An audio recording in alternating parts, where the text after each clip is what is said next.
Hey everyone, um, or maybe just my future self, I guess. I really want to make a video because I'm 20. Right now, as we speak, I'm 20 years old, and I thought that it'd be good to make a video about how I feel about being 20 to look back on in time, and I think a lot, so I thought it could be good to use my YouTube channel, just like maybe document some thoughts I'm having or thinking about. I'll be 20. No, I'll be 20. I'm 20. 20 right now. And today hasn't been the best day. Was far from God today. Lived as selfishly as I've lived in a really long time. I didn't do anything I didn't want to do today. I didn't kill my flesh at all today. So that's hard. But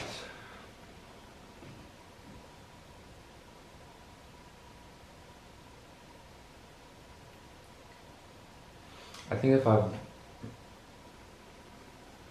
I went to Bible school, and I learned a lot at Bible school.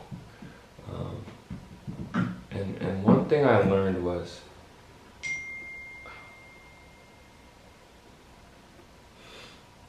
God doesn't need me.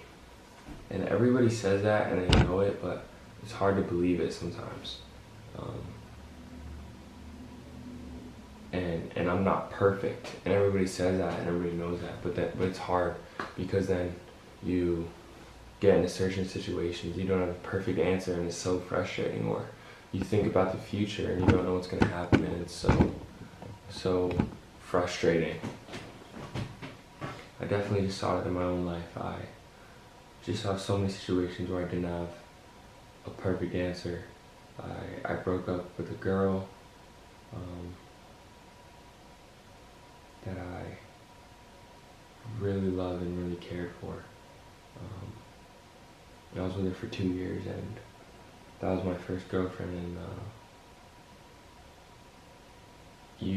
there's no perfect, on this earth, there's no like perfect solution to that, and dating, going forward, and all these things,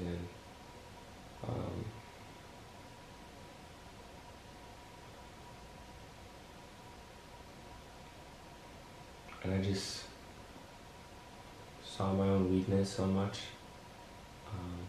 and how little I really am able to do. And it's scary when we think like that, because we're commanded to, say I want to be a parent. I'm supposed to represent Christ and God in my parenting, but how in the world do you do that? Or I'm supposed to be a preacher and help people see God and everything, and how do you do that? There's no 3-step formula. It's just relying on God, and I think that's what I really learned recently. It's just my whole life is just one big rely on God for everything I have. I don't do anything on my own. And that's where I think where we get in trouble. Where I got in trouble today was I'm living on my own apart from God, doing what I want to do, and I'm trying to distance myself from the only thing that's keeping me up. Where I deceive myself into thinking I can run away from God and be held up by something else that's not Him, and it's impossible. In Hosea 2, it talks about Israel as a woman who's Hosea 2:8. She's running around to prostitute herself and give herself to idols and things like that. And God says, she did not know that it was I who gave her the grain and I who gave her the wine. That even as she's running away to do her own thing, it's God who's still sustaining her. The things she's giving to idols are the things that have been given her by God. And that's what I've been learning, that even as I run and hide, and even at my worst moment, the things I'm using to be as bad as I can possibly be are gifts from God too. And I don't bring anything to the table.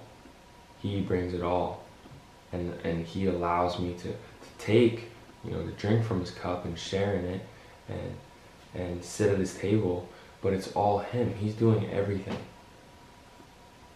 And so I get anxious, when things, because I'm dating somebody else now. And I get so anxious because I'm like, how, I've had sex before. I've let my impulses get the best of me before 1,000 times. I've been mean before, rude before, unkind before, unloving before, ungracious before, unmerciful before, and just all these things. And it's like, how? And then I think, I'm like, how am I not going to do these things to her again? And I just have to remember, it's all Christ. It's all Christ. It has nothing to do with me. And so why do I feel confident to date her? Because I see Christ doing these things for me. He's helping me every step of the way. So, I can think to set boundaries, and I can think to say, I don't think we should kiss in this relationship unless we get married, because I don't think, before that's always been an open door for me, and I don't want to open that door ever again unless I'm married. And he is there helping me every step of the way. And it's all him regardless. I can do all things through Christ who strengthens me means so much. Because what's the opposite? I can do all things through Christ who strengthens me. What? I can do nothing if Christ does not strengthen me. I can do all things through Christ who strengthens me. Apart from Christ, I can do nothing. In me you'll bear much fruit. Apart from me, you will bear nothing. What is that? John 15 me. John 15:5. I said John 15 me. John 15:5. In me you will bear fruit. No, in me you will bear much fruit. Apart from me, you can do nothing. The wording's different, but that's what I've seen in my own life. There's nothing without him. I don't have anything without him. I think I do, but I don't.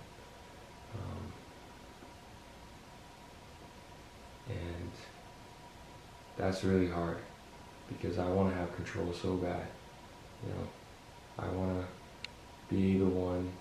I want to have the answer so bad, and I want to have the formula so bad, and I want to be able to have everything be okay so bad, but I just can't. I just have to rely on him. Paul says in that it was revealed to him that in his weaknesses, God's strength would come. That God's power is made perfect in weakness. And I read that, I'm like, oh, that's awesome. But I don't want it in my own life. Why does God's power be perfected in my weakness? And my struggles have to let God grow in my struggles, and me being pathetic, and me being a sinner and sinful and just not the person I want to be. And yet that's how he set it up. And I want God's power to be perfected in me, but I hate that I'm so weak all the time, and I just want to be able to do something, and I just can't. Not apart from him. Because here's why. Because what do the humanists say? What are some people thinking? You can do all these things. You're strong, you're independent, and you're a good person, Micah. You're a good one, and you can do a lot of things. And I'm not talking about that. I'm not talking about going and doing good things like any other. Because I'm not talking about human standards. I'm not trying to be the best philanthropist or the best kindness person in my church or my youth group or my school or my classes or amongst my brothers. I'm not trying to be kind as compared to other humans, because of course I can do that. That's easy. The standard I'm looking at is Jesus Christ. standing there looking, I'm looking at it, 2 Corinthians 5:15, and he died for all that those who live might no longer live for themselves, but live for him who for their sake died and was raised. I'm not trying to be kind among men. I'm not trying to be wise among men. I'm not trying to be good among 20-year-olds. I'm trying to be good like Christ. And when it comes to being good like Christ, I have nothing to give, nothing to offer, nothing. I'm completely, utterly desperate and codependent.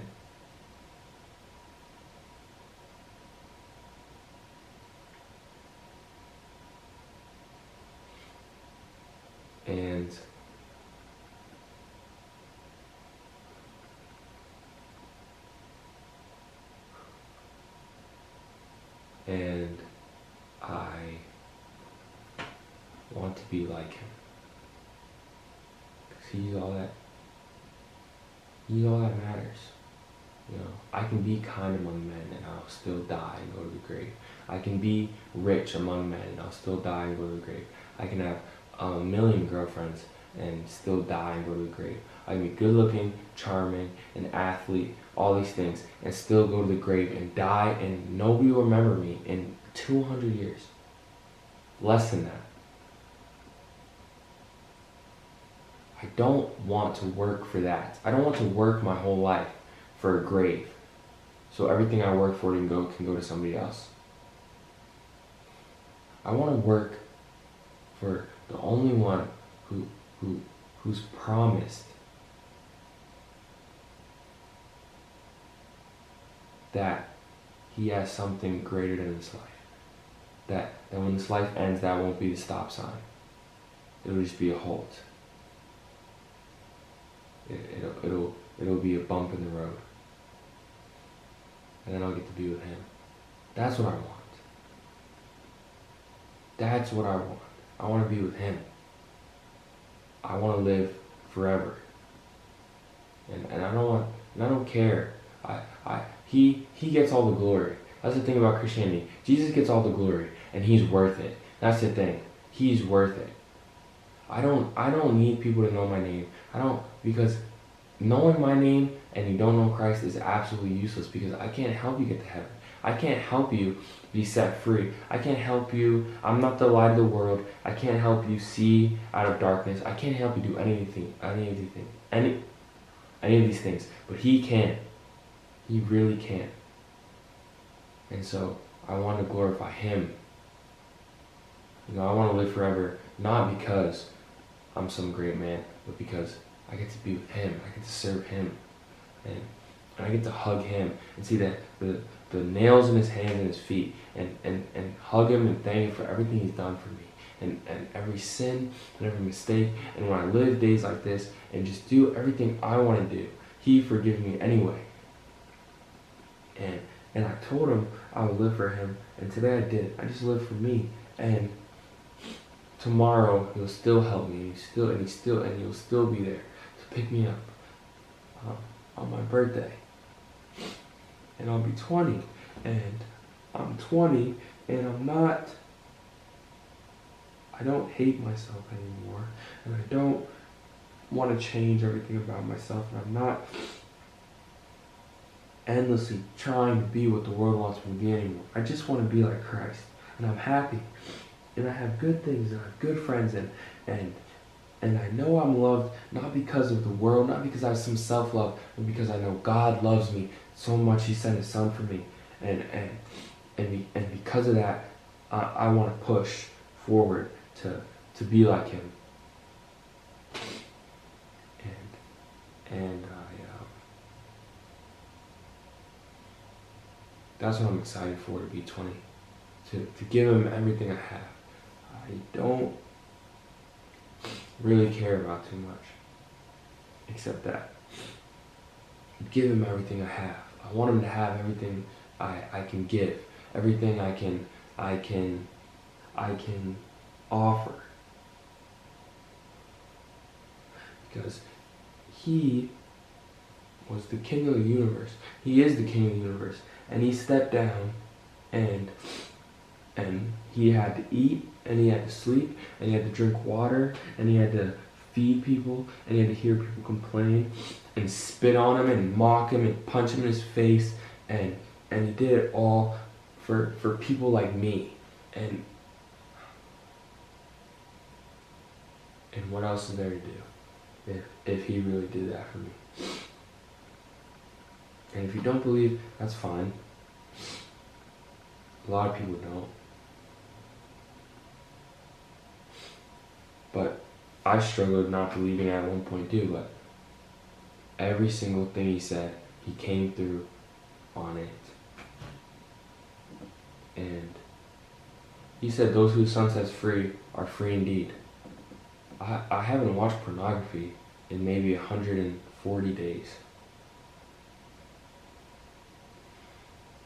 And he says, he who the Son sets free is free indeed. I was never free before I met him. And he says, everyone who believes in him will not be put to shame. And you can't know until you die and you see him. And I think he's given me every reason to believe that he'll really be there. So that's what I put my hope in.